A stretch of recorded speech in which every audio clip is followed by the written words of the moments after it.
Mapagpalang araw sa ating lahat. Ako ang inyong lingkod, Elijah Paul John Valdez, at welcome sa ating daily devotions.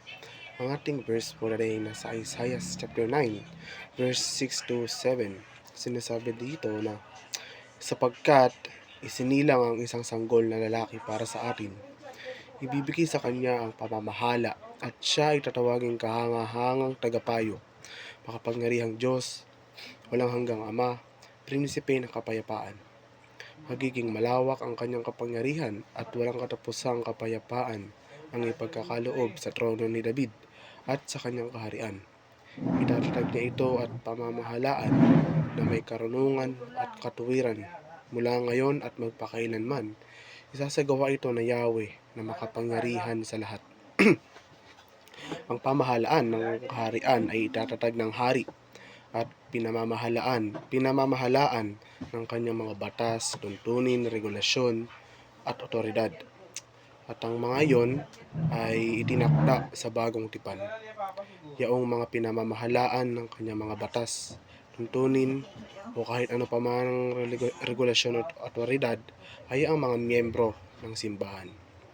At nang pumasok sa simbahan ay pumayag silang pamahalaan ang kanyang mga tuntunin at regulasyon. Ang kalikasan ng kaharian ay tinakda rin sa bagong tipan, at lalo na kung saan sinabi ng Panginoon na ang kaharian ng langit ay katulad. Si Jesus ay pinagmumulan ng lahat ng pag-asa dahil ipinakita niya sa atin ang landas ng buhay.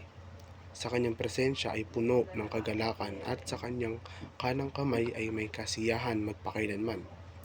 At sa pamamagitan ng kanyang pagsilang, natitiyak natin na ang pag-asa at kapayapaan ay makakamit.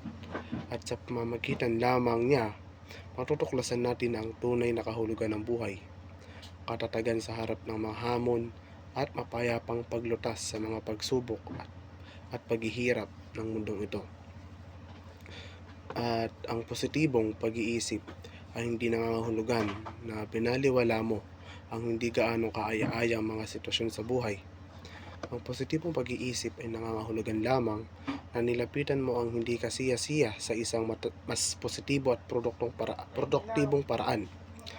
Sa tingin mo, ang pinakamausay na mangyayari, hindi ang pinakamasama.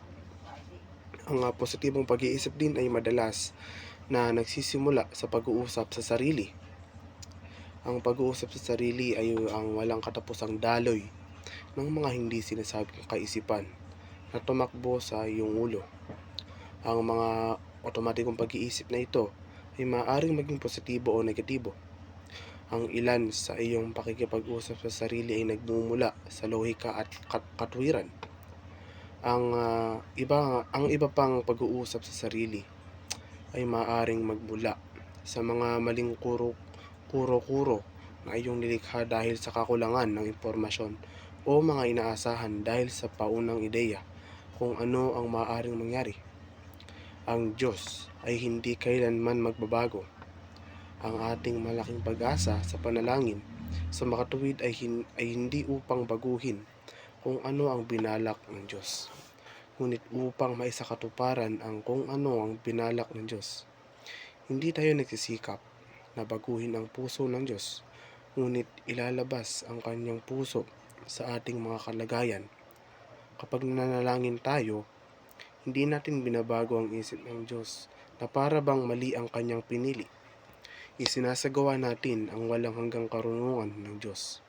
Sa gitna ng lahat ng kabagabagan na nasa ating harapan at tinatanggap at hindi maisip na kabutihan na lagi niyang pinaplanong gawin sa pamamagitan ng ating mga panalangin.